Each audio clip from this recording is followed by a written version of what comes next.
प्रश्न है, निम्न में ओष्ठ वर्ण कौन सा है? तो आइए थोड़ा सा ओष्ठ वर्ण को समझते हैं। ओष्ठ वर्ण, दोनों होठों से बोले जाने वाले वर्णों को ओष्ठ वर्ण कहते हैं। ओष्ठ वर्णों की कुल संख्या 7 है, जिनमें 2 स्वर और 5 व्यंजन हैं। 2 स्वर कौन कौन से हैं? एक ह्रस्व स्वर है और एक दीर्घ स्वर है। और 5 व्यंजन में कौन से हैं? पा वर्ग के हैं 5 व्यंजन, पा, फा, बा, भा, मा। और ये मा जो है ये नासिक व्यंजन है। का से पा वर्ग तक जो भी अंतिम वर्ण है ये हमारे किस में आते हैं? नासिक में आते हैं। जैसे का, खा, गा, घा, अंगा, एक ही हमारा नासिक हो गया। फिर इसके बाद चा, छा, जा, झा, इया, ये नासिक हो गया। इसके बाद टाठा, डाढ़ा, अड़ा, ये हमारा नासिक हो गया। ताथा, दाधा, ना, ये हमारा नासिक हो गया। पाफा, बाभा, मा, ये हमारे नासिक व्यंजन कितने होते हैं? 5 होते हैं। 1, 2, 3, 4 और ये 5। तो हमने आपको अल्पप्राण और महाप्राण बताया हुआ है, घोष और अघोष बता चुके हैं। इन्हीं में से आप घोष और अघोष निकाल सकते हैं इन्हीं 5 व्यंजन में, पाफा, बाभा, मा में। तो समझ गए होंगे ओष्ठ वर्ण कौन सा है? ऑप्शन डी हमारा राइट हो जाएगा। अगला प्रश्न है, अर्धविवृत स्वर कौन सा है? इन चारों ऑप्शंस में हमें बताना है अर्धविवृत स्वर कौन सा है। तो जैसा कि मैंने पीछे बताया, अग्रभाग, मध्य भाग और पश्च भाग किसे कहते हैं? अग्रभाग जो मुख के आगे वाले भाग से बोला जाता है उसे अग्रभाग कहते हैं। जो मुख के बीच वाले भाग से बोला जाता है उसे मध्य स्वर कहते हैं। और जो मुख के पीछे वाले भाग से बोला जाता है उसे पश्च स्वर कहते हैं। और प्रश्न कभी कभी ये भी पूछ देता है कि मुखाकृति के आधार पर स्वरों के कितने प्रकार हैं? तो यहाँ पर मुखाकृति के आधार पर स्वरों के 4 प्रकार हैं। कौन कौन से? समृद्ध स्वर, अर्धसमृद्ध स्वर, विवृत स्वर और अर्धविवृत स्वर। इन्हीं के अंतर्गत हमारे अर्धभाग, मध्य भाग और पश्च भाग आते हैं, जो कि दिए हुए हैं। समृद्ध स्वर में अग्रभाग, मध्य भाग, पश्च भाग, ये भी सभी में, इन चारों में से तीनों भाग हमारे आते हैं। तो यहाँ पर लिखा हुआ है कि समृद्ध स्वर के अंतर्गत कितने हमारे स्वर आते हैं, दिया हुआ है। छोटी ई, बड़ी ई, छोटा ऊ, बड़ा ऊ, ये समृद्ध स्वर के अंतर्गत आते हैं, जो कि कुल 4 होते हैं। इनकी संख्या कितनी? 4। अर्धसमृद्ध स्वर के अंतर्गत ए और ओ आते हैं, इनकी संख्या 2 होती है, जैसा कि हमने यहाँ पर नीचे दर्शा दिया है। विवृत स्वर के अंतर्गत केवल एक स्वर आता है, वो भी आ। कौन सा? आ आता है, तो इनकी संख्या 1 होती है। अर्धविवृत स्वर के अंतर्गत कितने स्वर आते हैं? इसके अंतर्गत 1, 2, 3, 4 स्वर आते हैं। ये लिखे हुए हैं ए, आ, ओ, आ, आगत वाला जो ये आ है। तो पूछा क्या है? अर्धविवृत स्वर कौन सा है? तो यहाँ पर ऑप्शन बी हमारा राइट हो जाएगा। अगला प्रश्न है, जिनकी ध्वनि केवल मुख से निकलती है उन्हें क्या कहते हैं? तो यहाँ पर हमने व्याख्या भी दर्शाई है, लिखा हुआ निरानुनासिक। व्याख्या है, केवल मुख से बोले जाने वाले वर्णों को निरानुनासिक कहते हैं।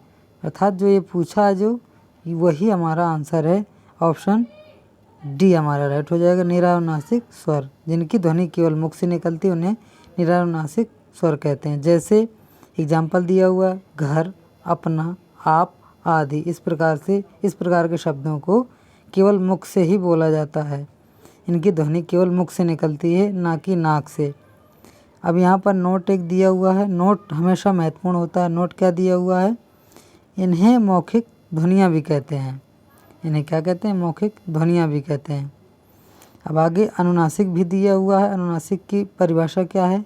ऐसे वर्ण जिनके उच्चारण में नाक से कम और मुख से ज़्यादा सांस लेनी पड़े उन्हें अनुनासिक कहते हैं। अर्थात कह सकते हैं कि मुख के साथ साथ नाक से सांस लेनी पड़े और नाक से कम लेनी पड़े, वो हमारे अनुनासिक में आते हैं। एग्जाम्पल से आप समझ जाएंगे, जैसे गांव, आंगन, दांत, हाथ आदि। और यहाँ पर एक ख़ास बात यह है कि अनुनासिक जो ध्वनि होती है उनमें हमेशा चांद की बिंदी मिलेगी, और इन्हें हम क्या कहते हैं? और यहाँ पर लिखा भी हुआ है, अनुनासिक स्वरों पर चंद्र बिंदु का हमेशा क्या होता है? प्रयोग होता है। अब यहाँ पर अनुस्वार को पढ़ते हैं। अनुस्वार क्या है? ऐसे वर्ण जिनके उच्चारण में नाक से अधिक मुख से कम सांस लेनी पड़े उन्हें हम क्या कहते हैं? अनुस्वार कहते हैं। जैसे अंश, अंग, अंक आदि। इनमें क्या है? केवल अंक की बिंदी मिलेगी। जहाँ भी हमें अंक की बिंदी दिखाई दे तो वहाँ हम तुरंत समझ जाएंगे कि क्या है? अनुस्वार हैं। और जहाँ पर चांद की बिंदी हो तो वहाँ पर हम समझ जाएंगे कि ये क्या है? अनुनासिक हैं। अब नोट में क्या दिया हुआ है? नोट मैंने बताया कि नोट बेहद ही महत्वपूर्ण होता है, नोट को जरूर पढ़ना चाहिए। अगला नोट दिया हुआ है, अनुस्वार व्यंजनों को तत्सम शब्दों में प्रयोग करते हैं। तो जहाँ भी अंक की बिंदी दिखाई दे तो उसको भी हमें समझना है। आगे जब पूछा जाएगा कि इसमें कौन सा ये तत्सम है या तद्भव है, तो जहाँ भी अंक की बिंदी दिखाई दे तो हम समझ जाएंगे क्या है? ये तत्सम है, ये शब्द का तत्सम रूप है। और जहाँ पर चांद की बिंदी दिखाई दे तो उसे हम कहेंगे ये तद्भव रूप है। क्या है? ये शब्द का तद्भव रूप है। तो ये इनके महत्वपूर्ण। अगला दिया हुआ है नासिक। ऐसे वर्णों के उच्चारण में नाक के साथ साथ मुख से भी सांस लेनी पड़े, अर्थात दोनों से, नाक के साथ साथ जितनी नाक से सांस लेनी पड़े उतनी ही मुख से सांस लेनी पड़े, वो हमारे नासिक कहलाते हैं। जैसे अंगा, अड़ा, ना, मा और इया। जैसा कि हमने बताया अभी पीछे, घोषाघोष में बताया, अल्पप्राण महाप्राण में बताया, ये सब क्या है? हमारे नासिक के व्यंजन हैं। अगला प्रश्न समझ गए होंगे। हिंदी में ध्वनियाँ कितने प्रकार की होती हैं? जैसा कि सभी को पता है कि हिंदी वर्णमाला में कुल 52 ध्वनियाँ होती हैं, जो कि 2 भागों में बटी रहती हैं, एक स्वर और एक व्यंजन, जिसमें से स्वरों की संख्या 11 और व्यंजनों की संख्या 41 होती है। जब यहाँ पर पूछे कि कुल स्वरों की संख्या कितनी होती है, तो कुल स्वरों की संख्या 11 और कुल व्यंजनों की संख्या की बात करें तो कुल व्यंजनों की संख्या 41 होती है। इनमें से स्वर भी 2 भागों में बटे रहते हैं, एक ह्रस्व स्वर होता है और एक दीर्घ स्वर होता है। जिनमें से ह्रस्व स्वरों की संख्या 4 होती है और दीर्घ स्वरों की संख्या 7 होती है।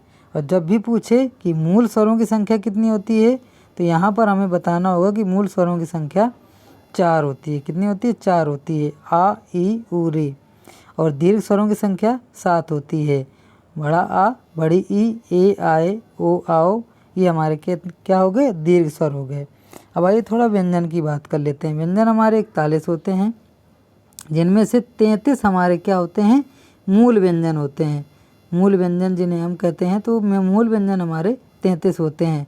जब भी मूल स्वरों की बात करें तो हमारे 4 हैं, और मूल व्यंजनों की बात करें तो मूल व्यंजन हमारे 33 होते हैं। कौन कौन से मूल व्यंजन 33 होते हैं? आइए देख लेते हैं। सबसे पहले व्यंजन तो 5 भागों में बटे रहते हैं, स्पर्श व्यंजन, अंतस्थ व्यंजन, ऊष्म व्यंजन, संयुक्त व्यंजन और आगत व्यंजन।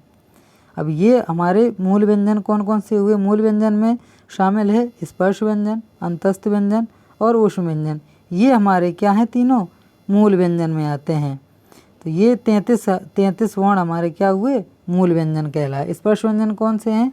का वर्ग से लगाकर पा वर्ग तक जो जाते हैं। का, खा, गा, घा, अंगा, चा, छा, जा, झाइया, टा, ठा, डा, ढा, अड़ा, ता, था, दा, दा, ना, पा, फा, बा, भा, मा। और साथ में 2 उत्क्षिप्त होते हैं, अड़ा और इसे ढा, जिसमें नुक्ता लगा रहता है। तो कुल मिलाकर ये 27 होते हैं। और यहाँ पर अंतस्थ क्या होते हैं? अंतस्थ हमारे 4 होते हैं, या, रा, लावा। ऊष्म भी हमारे 4 होते हैं, शा, षटकोण वाला सा, सरहोते वाला सा और हा। ये ऊष्म भी हमारे 7 हुए। तो कुल मिलाकर हमारे 33 व्यंजन होते हैं। अब आप यहाँ पर इनको जो 2 लिखे हुए हैं, ये अलग से नहीं है, वो जो अंगा खाली लिखा हुआ है तो उसी में नुक्ता लगाया जाता है, और जो डा, डलिया, उसी में हमारा नुक्ता लगता है। ये अलग से नहीं है। इनको जब हम अलग से गिनेंगे तो ये ज़्यादा हो जाएंगे। तो ये 25 4 31 25 4 कितने? 25 4 29, 29 4 33। ये हमारे 33 कितने हुए? मूल व्यंजन हुए। 27 को यदि जोड़ेंगे तो फिर ये ज़्यादा हो जाएंगे। तो ये 2 को नहीं जोड़ना, क्योंकि 2 उसी में समाहित हैं। अब यहाँ पर संयुक्त व्यंजन कौन कौन से हैं? संयुक्त व्यंजन क्ष, त्रा, ज्ञा और श्रेय। ये संयुक्त व्यंजन जो कि का और षटकोण वाले शा से मिलकर बना हुआ है। त्रा किससे मिलकर बना हुआ है? त्रा जो है ता और रा से मिलकर बना हुआ है। आगे ज्ञा ज्ञानी किससे मिलकर बना हुआ है? ज्ञा ज्ञानी जा, जा और या से मिलकर बना हुआ है। और शा किससे मिलकर बना हुआ है? शा प्लस रा से। किससे? शा और रा से शा मिलकर बना हुआ है। आगत क्या है? वही मैंने बताया कि जा जो है, जा में नुक्ता लग गया तो हमारा आगत कहलाया, और फा में नुक्ता लग गया तो ये हमारे आगत व्यंजन बन गए। तो समझ गए होंगे आप हिंदी वर्णमाला में। हिंदी वर्णमाला को यहाँ पर पूछा है, प्रश्न पूछा है हिंदी में ध्वनियाँ कितने प्रकार की होती हैं, तो आप बता सकते हैं। ऑप्शन ए हमारा राइट हो जाएगा 2। अगला प्रश्न है मात्रा के आधार पर स्वर कितने प्रकार के होते हैं? व्याख्या दी हुई है, मात्रा के आधार पर स्वर 3 प्रकार के होते हैं, ह्रस्व स्वर, दीर्घ स्वर, प्लुत स्वर। आपको बता दें ह्रस्व स्वरों की संख्या जहाँ पर 4 होती है, आ, ई, उ और रा पे ऋषि।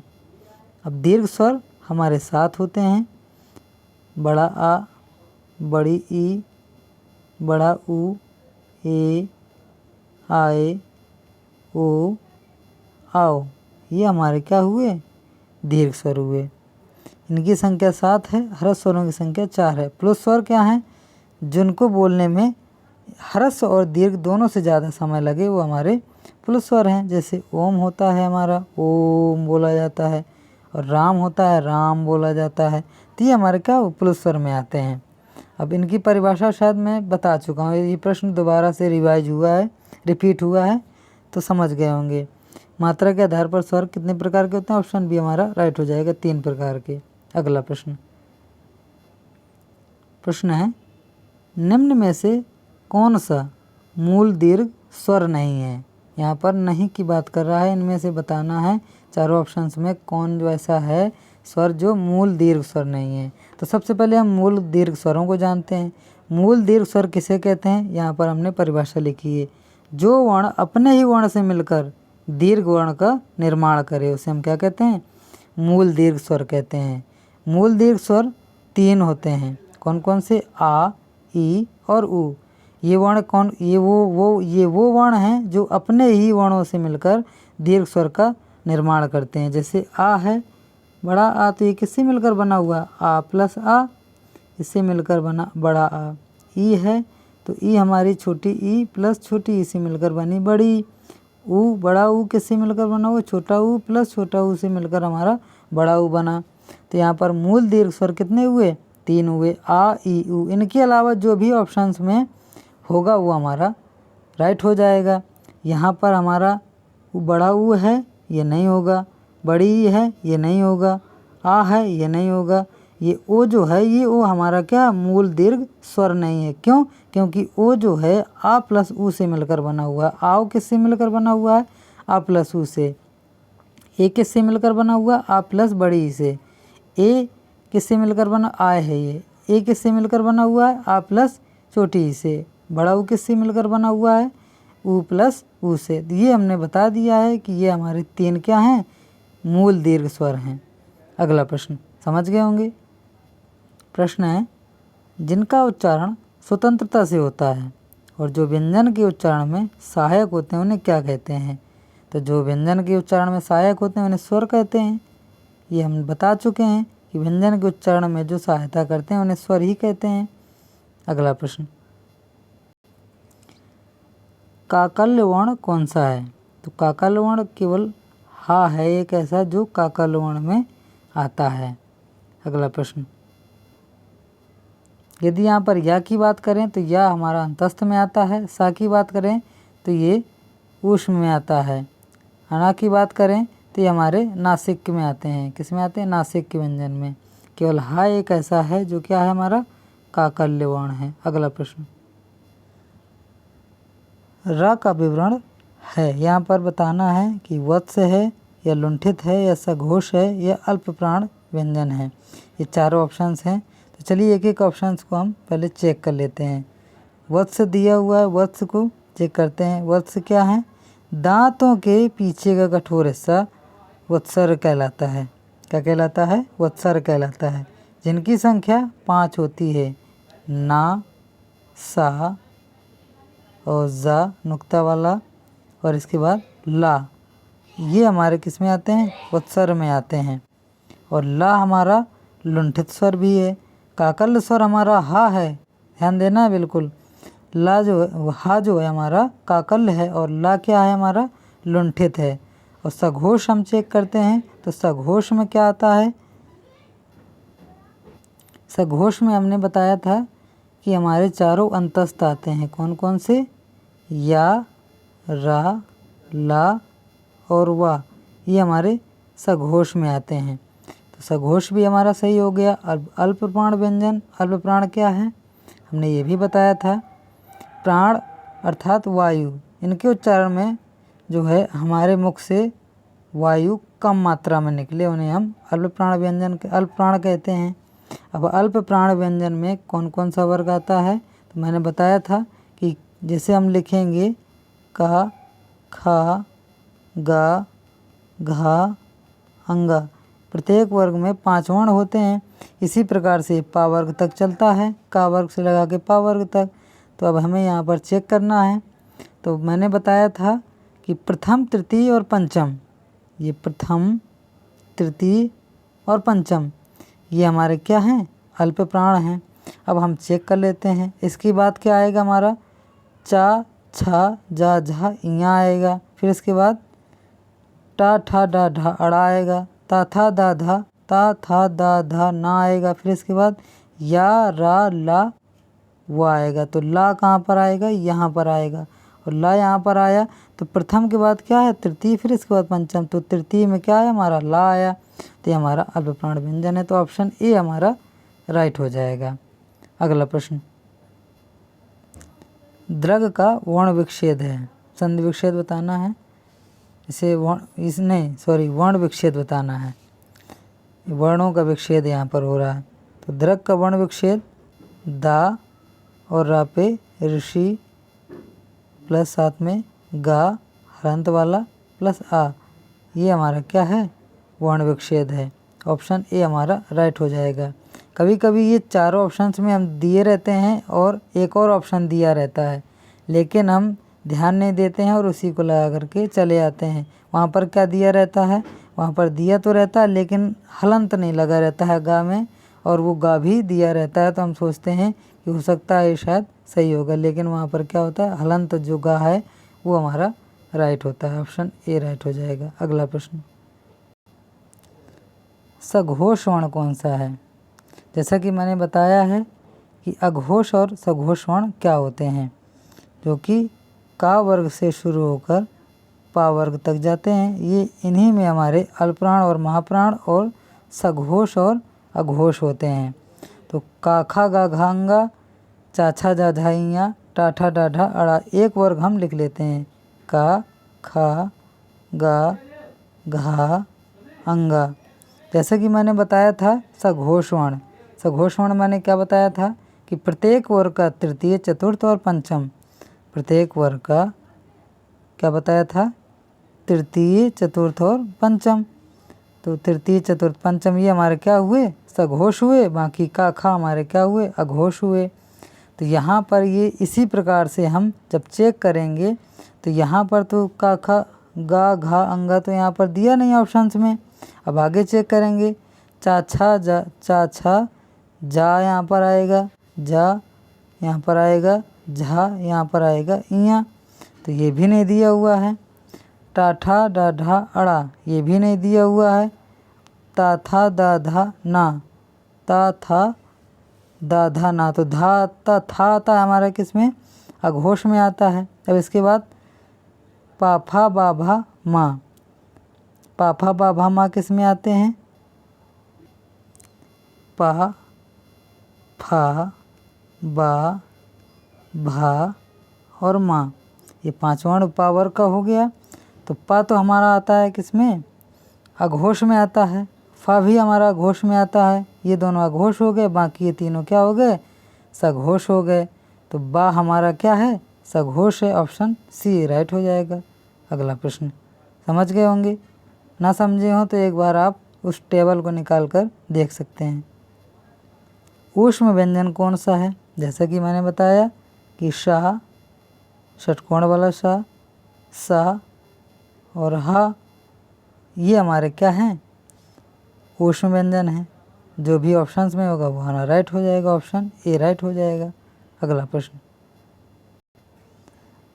उद्यान का शुद्ध वर्ण विच्छेद है। जैसे कि हमने अभी पढ़ा दृक का क्या पढ़ा था दा, रापेरशी, दरा, गा और अ, द्रग का वर्ण विच्छेद पढ़ा था। यहाँ पर उद्यान का पूछा तो उसी प्रकार से हम उद्यान का बताएंगे। उ, द, या, आ, न, अ, उद्यान का वर्ण विच्छेद क्या हो जाएगा, ये नहीं होगा। क्यों? क्योंकि मैंने बताया था कि एक हलंत लगता है, जो लास्ट का जो वर्ण होता है उसके साथ में जब आ जोड़ता है तो उससे पहले जो भी वर्ण होता है उसके साथ में क्या होता है, हलंत लगता है। तो इन चारों ऑप्शंस में, ये तीनों ऑप्शंस में कोई नहीं होंगे, इसमें हमारा हलंत न लगा हुआ, ना में हलंत लगा हुआ, तो ऑप्शन सी राइट हो जाएगा। अगला प्रश्न, हिंदी भाषा की कुल वर्ण लिपियाँ हैं। जैसा कि मैंने बताया कि स्वर और वर्णों को मिलाकर कुल वर्ण लिपियाँ कितनी हैं हमारी, 52 हैं, ऑप्शन सी राइट हो जाएगा। अगला प्रश्न, कौन वर्ण घोष नहीं है। यहाँ पर बताना इन चारों ऑप्शंस में जो ऐसा कौन सा वर्ण है जो घोष नहीं है। तो मैंने टेबल बताया है घोष और अघोष की, कि जो है प्रथम और इसके बाद तृतीय, इसके बाद पंचम, ये हमारे क्या हैं, घोष हैं। बाकी जो हैं दूसरा चौथा वो हमारे क्या हैं, अघोष हैं। तो यहाँ पर प्रथम क्या हो जाएगा, पा वर्ग से पा वर्ग तक चलता है, ये हो जाएगा का, खा, गा, घा, अंगा। तो क्या बताया, प्रथम, तृतीय और ये पंचम, ये हमारे क्या हो गए, ये हमारे घोष वर्ण हो गए। इसी प्रकार से आगे चलेगा, चा, छा, जा, झा, इया, टा, ठा, डा, ढा, अड़ा, ता, था, दा, धा, ना। अब यहाँ पर मैंने ये भी बताया था कि इसी में हमारा अंतस्थ व्यंजन भी शामिल है। घोष वर्ण में अंतस्थ कौन कौन से, या, रा, ला और वा, ये हमारे अंतस्थ हो गए। एक साथ में लुंठित हा, जिसे काकल हा भी है, और इसे हम क्या कहते हैं, स्पर्श व्यंजन भी कहते हैं। तो ये स्पर्श भी इसे कहते हैं और काकल्य भी व्यंजन कहलाता है। ये हा केवल इसमें शामिल है। इसके बाद दो उत्क्षिप्त हैं, कौन कौन से, अंगा और क्या है, ढा, और इसके बाद एक जो है हमारा आगत है, जा। ये हमारे क्या है, ये सभी जो हमने लिखे ये हमारे घोष व्यंजन हैं। तो अब इनमें से क्या पूछा है, कौन वर्ण घोष नहीं है। तो यहाँ पर जो भी नहीं होगा वो हमारा राइट हो जाएगा। जैसा कि इसके अनुसार पता चलता है कि रा हमारा घोष है, ला भी हमारा घोष है, ता भी हमारा घोष है, क्योंकि ता, था, दा, धा, ना प्रथम में आता है ता। अब जो अड़ा ये डा डलिया है ये हमारा घोष नहीं है। क्यों? क्योंकि मैंने बताया कि जो ये अंगा है ये इधर नुक्ता लगा हुआ है, ये हमारे दो क्या उत्क्षिप्त हैं, और एक ये आगत जा इसमें शामिल है, जो कि यहाँ पर डाडलिया दिया हुआ है। तो ये हमारा क्या हो जाएगा, राइट हो जाएगा। अगला प्रश्न, महाप्राण ध्वनियाँ व्यंजन वर्ग में किससे संबंधित हैं। तो जैसा कि मैंने बताया अल्प प्राण प्रथम, तृतीय, पंचम, और महाप्राण द्वितीय और चतुर्थ। तो कौन सा ऑप्शन सी इसका राइट हो जाएगा। अगला प्रश्न, भाषा की सार्थक लघुत्तम इकाई किसे कहते हैं, कौन सी है। तो भाषा की सार्थक लघुत्तम इकाई वर्ण है, जिसे हम ध्वनि कहते हैं। जो मुख से निकलती है उसे ध्वनि कहते हैं, जो लिखित भाषा में होती है उसे वर्ण कहते हैं। ऑप्शन सी इसका राइट हो जाएगा। अगला प्रश्न, इनमें से कौन सा व्यंजन है जो अल्प प्राण है। जैसा कि मैंने बताया अल्प प्राण प्रथम, तृतीय और पंचम। तो वर्ग लिख लेते हैं, एक ही वर्ग लिखेंगे, बार बार वही वर्ग लिखने होते हैं तो दिक्कत हो जाती है। का, खा, गा, घा, दिक्कत क्या है कि उसमें देर लगता है लिखने में। का खा गा घा अंगा, ये का वर्ग से पा वर्ग तक चलता है, ये सभी को पता है। अब अल्प प्राण पूछा तो अल्प प्राण में प्रथम, तृतीय और पंचम ये तीनों आते हैं, और साथ में अंतस्थ वर्ण भी शामिल है। अंतस्थ वर्ण कौन सा है? या, रा, ला और वा, ये हमारा अंतस्थ हो गया। अब पूछा है कौन सा व्यंजन अल्प प्राण है, तो इनमें से जो भी ऑप्शंस में होगा वो हमारा राइट हो जाएगा। अब आगे जैसे हम चलेंगे अड़ा के बाद क्या आ जाएगा? चा, तो चा हमारा हो जाएगा अल्प प्राण, ऑप्शन सी इसका राइट हो जाएगा। खा नहीं है क्योंकि खा क्या है? महाप्राण है, दूसरा हो जाएगा। दूसरा और चौथा था भी नहीं है। ता के बाद था आता है तो ये भी दूसरा में आ जाता है। पा के बाद फिर फा आता है, ये भी दूसरे में आ जाता है। तो चा ही केवल एक ऐसा वर्ण है जो क्या है? हमारा अल्प प्राण है। अगला प्रश्न, वर्णमाला किसे कहेंगे? सिंपल सा है, वर्णों के व्यवस्थित समूह को वर्णमाला कहते हैं। इसमें 52 वर्ण होते हैं जो कि 2 भागों में बटे रहते हैं, स्वर और व्यंजन में। सभी को पता है स्वरों की संख्या 11 और व्यंजनों की संख्या कितनी? 41 है। और मूल व्यंजन कितने हैं? मूल व्यंजन जब पूछे तो मूल व्यंजन हमारे 33 हैं, और मूल स्वरों की बात करें तो मूल स्वर हमारे कितने हैं? 4 हैं। कितने हैं मूल स्वर? 4 हैं। अगला प्रश्न, निम्न में से कंठ ध्वनियाँ कौन सी हैं? तो का वर्ग पूरी, जो का वर्ग से पा वर्ग तक चलता है, तो जिसमें आपको बता दें ये का वर्ग जो होता है, का खा गा घा अंगा, ये हमारा कंठ से बोला जाता है। किससे बोला जाता है? कंठ से बोला जाता है। तो का खा इसमें शामिल, ऑप्शन ए राइट हो जाएगा। लेकिन थोड़ा सा इसको और समझते हैं। अब इसके बाद आता है कौन सा वर्ण? चा वर्ण आता है। चा छा जा झा इया, तो ये हमारा आता है तालब में आता है। किस में आता है? तालब में आता है। फिर इसके बाद आता है टाठा डाढ़ा अड़ा, तो इसके बाद क्या आता है? टाठा। तो टा वर्ग किस में आता है? हमारा मूर्धन्य में आता है। किस में आता है? मूर्धन्य में आता है। इसके बाद ता था दा धा ना आता है। तो ता वर्ग हमारा आता है दंत में आता है। किस में आता है? दंत में आता है। इसी प्रकार से पा वर्ग हमारा बचा लास्ट वाला, तो ये पा वर्ग हमारा किस में आया? पा वर्ग हमारा ओष्ठ में आया, जो कि हम बता चुके हैं अभी उपरोक्त। तो इस प्रकार से ये वर्णों के व्यवस्थित क्रम है, आप समझ सकते हैं। ऑप्शन ए इसका राइट हो जाएगा। अगला प्रश्न,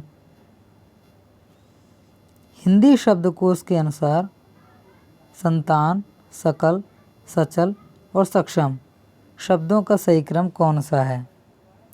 तो ऑप्शन डी इसका राइट हो जाएगा। संतान, सकल, सक्षम, सचल, ये हमारा शब्दों का सही क्रम है। अगला प्रश्न, घा का उच्चारण स्थान कौन सा है? अभी मैंने उपरोक्त प्रश्न में बताया कि कंठ से बोले जाने वाला का वर्ग है, मूर्धन्य से बोले जाने वाला चा वर्ग है, तालब है, और मूर्धन्य से बोले जाने वाला टा वर्ग है, और दंत से बोले जाने वाला ता वर्ग है।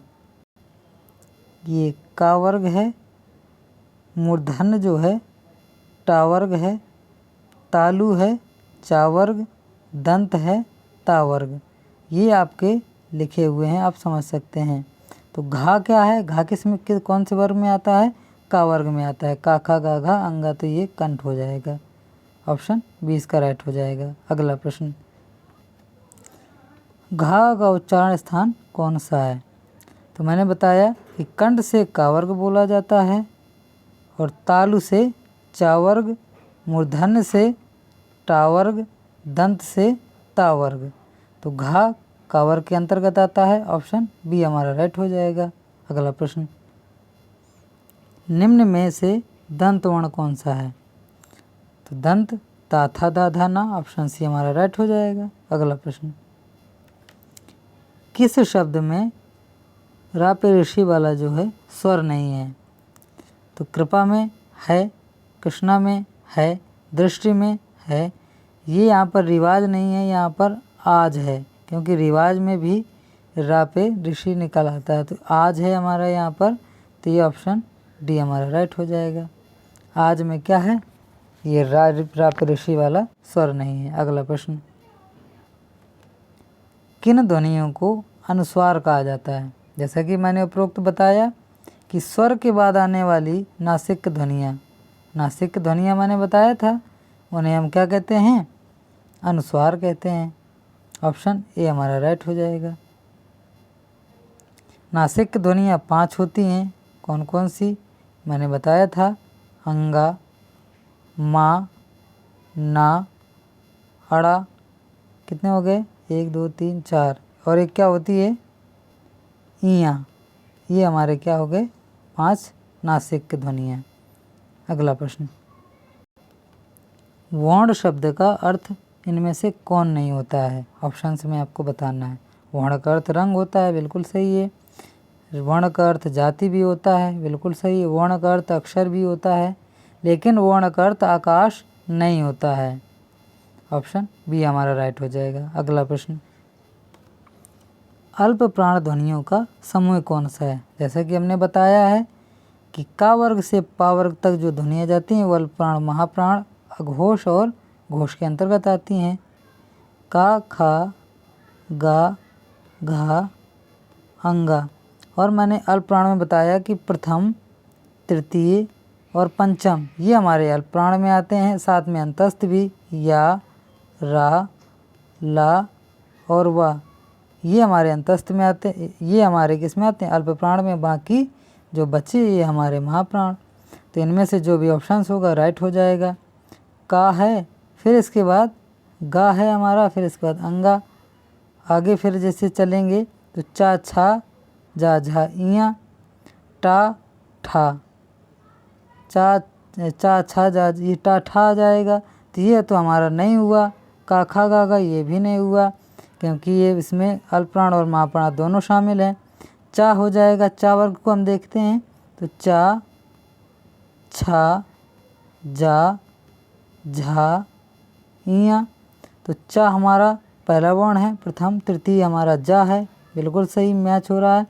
इयाँ हमारा पंचम वर्ण है, तो ऑप्शन बी हमारा राइट हो जाएगा। इस प्रकार से हमारा ऑप्शन सी भी गलत हो जाएगा। ता, था, दा, धा, ना। तो ये अल्प प्राण महाप्राण दोनों शामिल हैं। अगला प्रश्न, कौन वर्ण ओष्ठ नहीं है? इन ऑप्शंस में आपको बताना है। जैसा कि हमने बताया है, अभी पीछे क्वेश्चन निकला कि ओष्ठ वर्ण में कुल 7 वर्ण शामिल हैं, जिसमें 5 हमारे क्या हैं? व्यंजन हैं, और 2 क्या हैं हमारे? 2 हमारे स्वर हैं। इसमें से छोटा ऊ और एक बड़ा ऊ। छोटा ऊ हमारा ह्रस्व स्वर है और बड़ा ऊ हमारा दीर्घ स्वर है। 5 व्यंजन कौन कौन से हैं? तो 5 व्यंजन मैंने बताया कि पा वर्ग का पूरा हमारा ये हमारा क्या है? ओष्ठ वर्ण में शामिल है। तो यहाँ पर पूछा ओष्ठ वर्ण नहीं है, तो पा वर्ग पा, फा, बा, भा, मा ये नहीं होगा, ये बा भी नहीं होगा। अब ऊ, बड़ा ऊ ये भी नहीं होगा। आ क्या है? ये हमारा ऑप्शन राइट हो जाएगा, क्योंकि ऊ क्या है हमारा? ओष्ठ वर्ण में शामिल है, तो ऑप्शन डी हमारा राइट हो जाएगा। अगला प्रश्न, हिंदी की श ध्वनि है। श किस में आता है? एक तो ऊष्म व्यंजन में आता है, श, षटकोण वाला श, सा और ये हा, ये ऊष्म में आते हैं। अब यहाँ पर लेकिन ध्वनि की बात कर रहा है। मूर्धन्य है, तालव्य है, ओष्ठ है, दंत है, कौन सी ध्वनि में आता है? तो नोट करिए, जो श ध्वनि है वो हमारा तालव्य में आता है। किस में आता है? तालव्य में आता है। तालव्य में कौन कौन से? शा और या आते हैं, जिनमें से शा हमारा क्या है? अघोष भी है और महाप्राण भी है, तथा या सघोष है, जिसे हम घोष कहते हैं, और ये अल्प प्राण है। तो यहाँ पर हमने बताया कि श ध्वनि क्या है हमारा? तालव्य है। ऑप्शन बी हमारा राइट हो जाएगा। अगला प्रश्न नोट करते चलिएगा, ए के उच्चारण स्थान का नाम क्या है? जैसा कि मैं पीछे बताया कि तालव्य, दंत, मूर्धन्य और ये सब मैंने बताया। वत्स, इनको मैंने बताया कि व्यंजन में कौन कौन से वर्ण बोले जाते हैं, लेकिन इनमें स्वर भी बोले जाते हैं, आपको ये भी पता होना चाहिए। तो ए के उच्चारण स्थान का नाम पूछा है, तो ये कंठ और तालव्य दोनों से ए बोला जाता है। ए और आए ये दोनों ऐसे वर्ण हैं जो ये स्वर भी हैं और इन्हें किससे बोला जाता है, कंठ से और तालव्य दोनों से बोला जाता है, जिन्हें हम कंठ तालव्य कहते हैं। ओ आओ कंठोष्ठ से बोला जाता है। तो ये भी आपको बहुत ही जानना आवश्यक भी है। अगला प्रश्न, निम्न शब्दों में किस शब्द के द्वित्व व्यंजन हैं? तो जहाँ पर दो व्यंजन हो उसे द्वित्व व्यंजन कहते हैं। ऑप्शन सी हमारा राइट हो जाएगा। इसमें दो ला हैं और ये हमारे व्यंजन हैं। अगला प्रश्न, हिंदी शब्दकोश में क्ष का क्रम किस वर्ण के बाद आता है? तो जैसा कि मैंने बताया था कि जो क्ष है इसको ये किससे मिलकर बना हुआ है, का और षटकोण वाले शा से। यदि इसको इंग्लिश में भी लिखते हैं तो इसकी स्पेलिंग होती है KAKSH, ये होती है। तो इसको जब हम पढ़ेंगे तो कक, ये पढ़ेंगे कक शा, ये ए भी होती है ना, तो कक शा इसको पढ़ेंगे। तो ये पूछा क्या है, क्ष का क्रम किस वर्ण के बाद आता है? तो ऑप्शन ए हमारा राइट हो जाएगा। किसके बाद आता है? का के बाद आता है। अगला प्रश्न, हिंदी वर्णमाला में व्यंजनों की संख्या पूछा है। तो मैंने बताया था कि हिंदी वर्णमाला में व्यंजनों की संख्या 41 होती है, लेकिन जब ऑप्शंस में 41 दिया ही ना हो, 33 दिया हो, तो वो हमारा राइट हो जाएगा। लेकिन जब बात करें कि हिंदी वर्णमाला में मूल व्यंजनों की संख्या की, तो वो 33 होगी यदि ऑप्शंस में दिया होगा तब। यदि नहीं दिया है, 41 दिया हुआ है, तो ये राइट होगा। दोनों एक साथ कभी नहीं देगा। ठीक है, बस आपको यही कन्फ्यूज़न दूर करना है। अगला प्रश्न, टा वर्ग में किस प्रकार के व्यंजन हैं? जैसा कि हमने बताया था कि टा वर्ग में मूर्धन्य आता है। कौन सा आता है? मूर्धन्य आता है। और षटकोण वाला शा भी आता है, जिसे जो कि ऊष्म व्यंजन है। कौन सा है? ऊष्म व्यंजन है। तो ऑप्शन सी हमारा राइट हो जाएगा। अगला प्रश्न है, अयोग वाक्य किसे कहा जाता है? जिसमें विसर्ग लगा हो उसे अयोग वाक्य कहा जाता है। ऑप्शन ये इसका राइट हो जाएगा।